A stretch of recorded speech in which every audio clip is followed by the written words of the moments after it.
Assalamu alaikum wa rahmatullahi wa barakatuh. Bismillah ar-Rahman ar-Rahim.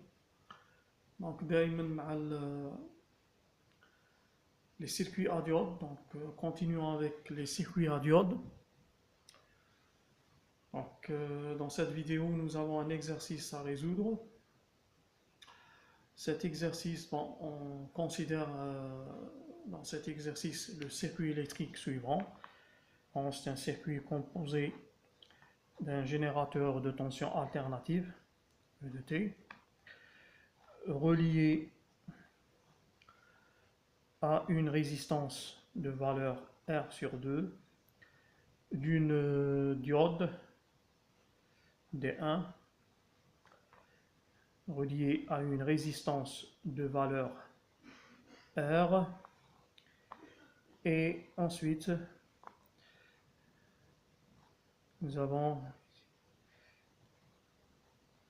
une deuxième diode D2 et une résistance de valeur R sur 2.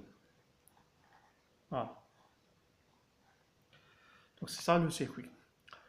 Bon, les diodes D1 et D2 sont supposées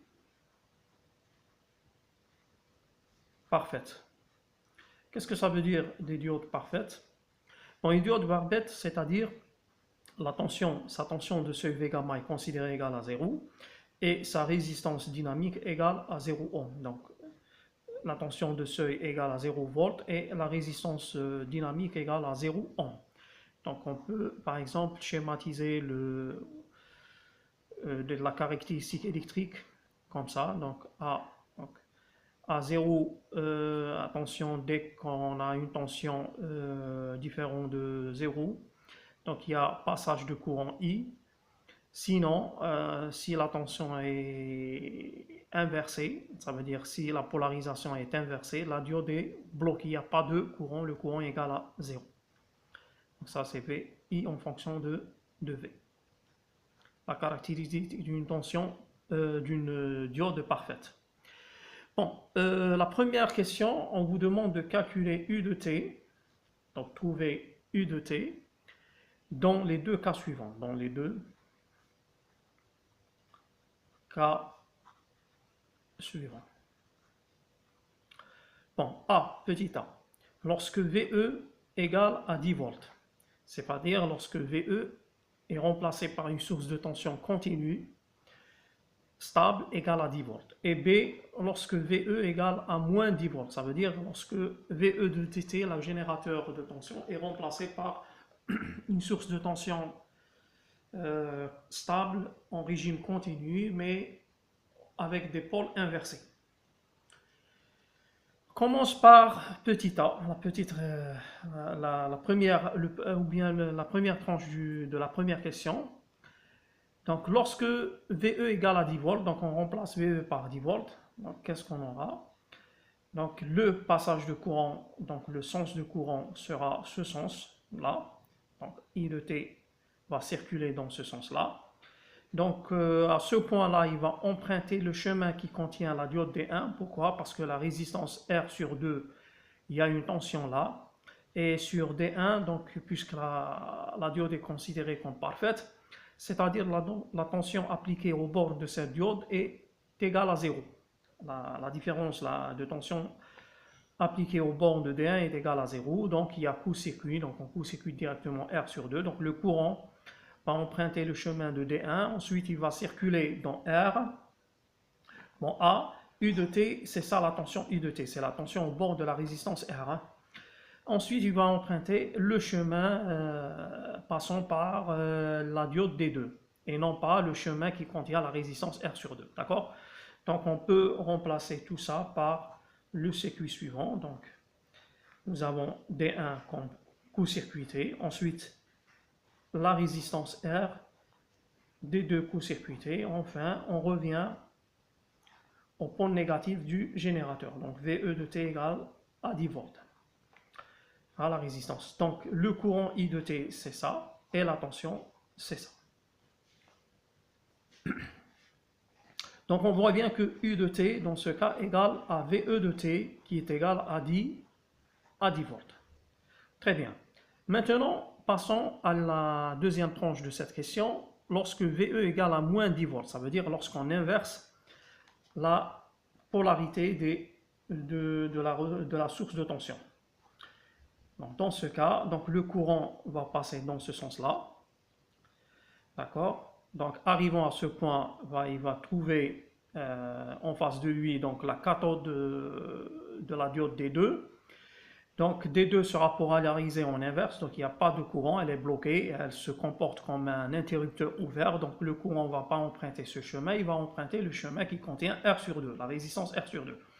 Ensuite, il va passer dans R, donc le même sens de courant, il ne va pas changer, de I, donc la tension U de T ne va pas changer. Donc ensuite, le courant ne passe pas dans D1 parce qu'il sera bloqué. La même chose, c'est pareil pour D1, d'accord? Ensuite, il va emprunter le chemin qui contient R sur 2 pour enfin rejoindre le pôle négatif de notre source de tension. Donc, il va faire comme ça. Donc, résistance R sur 2. Ensuite, il va passer dans la résistance R. Ensuite, la résistance R sur 2 pour enfin rejoindre le pôle négatif de notre source de tension. Donc, là, VE égale à 10 volts, parce qu'on a considéré, on a inversé déjà d'accord? On a inversé. Bon, si on considère, c'est-à-dire ce schéma-là,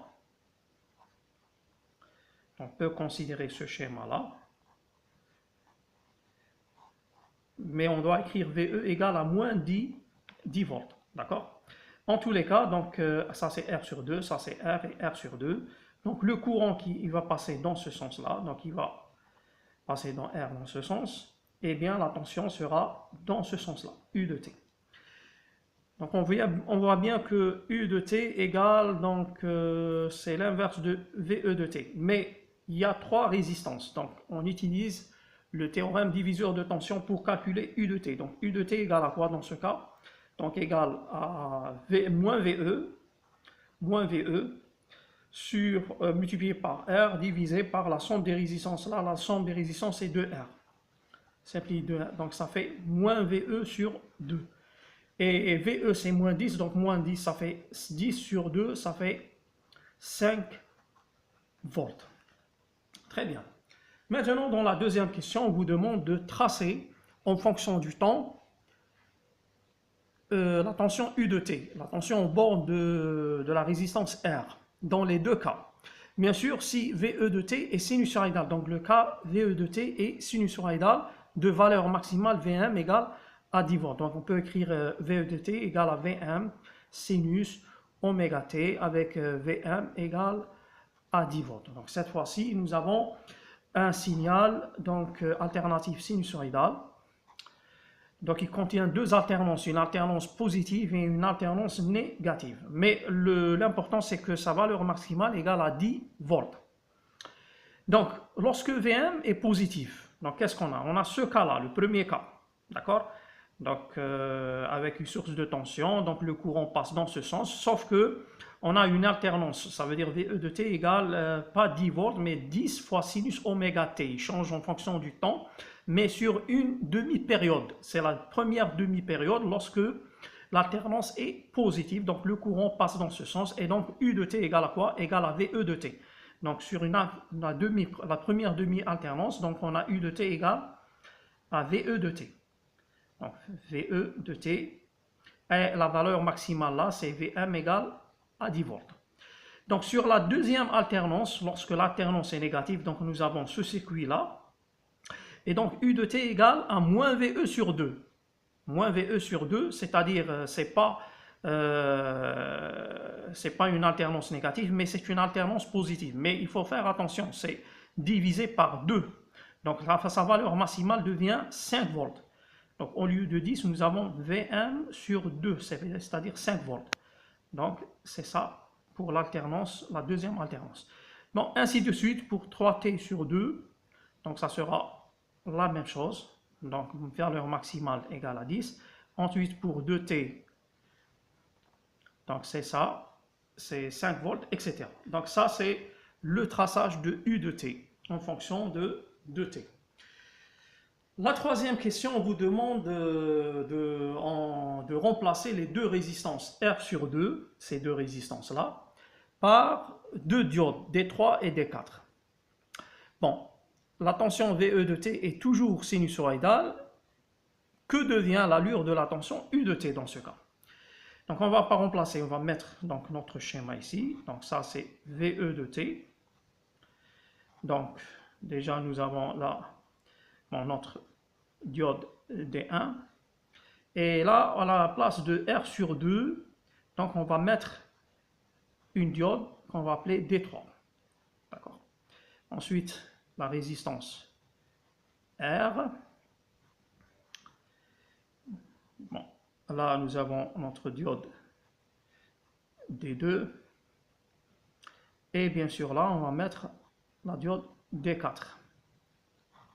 Très bien. Bon, les quatre diodes sont considérées comme des diodes parfaites. Dans ce cas, donc, en alternance positive, donc le courant va passer dans ce sens-là. Donc, il va faire comme ça. Donc, ça, c'est U de T.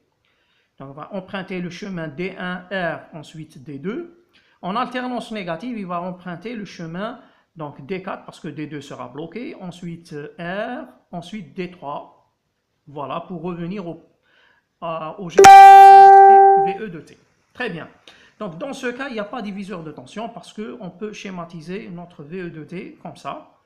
Donc, VE de T égale, donc, son schéma équivalent est ça. Donc, I de T, c'est comme ça. Ça, c'est U de T. Ça, c'est en alternance positive. Alternance positive. En alternance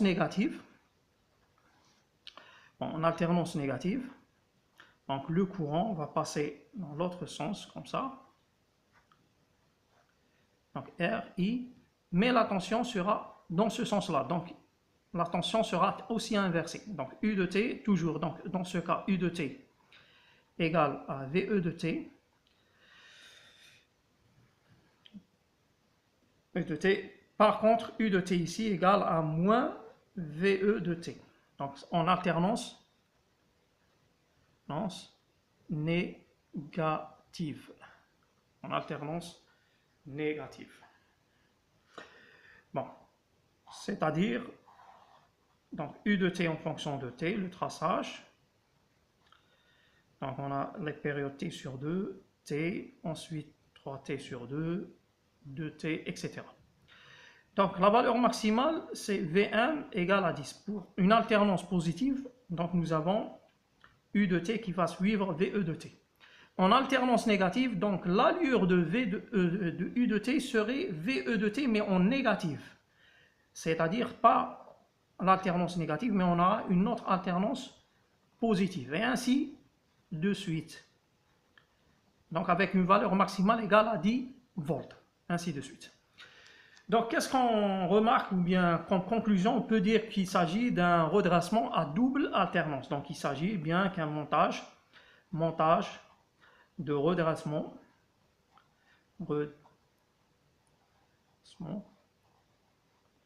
à double alternance.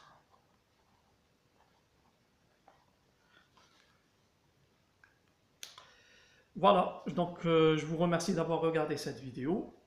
ونتلاقوا إن شاء الله la prochaine vidéo.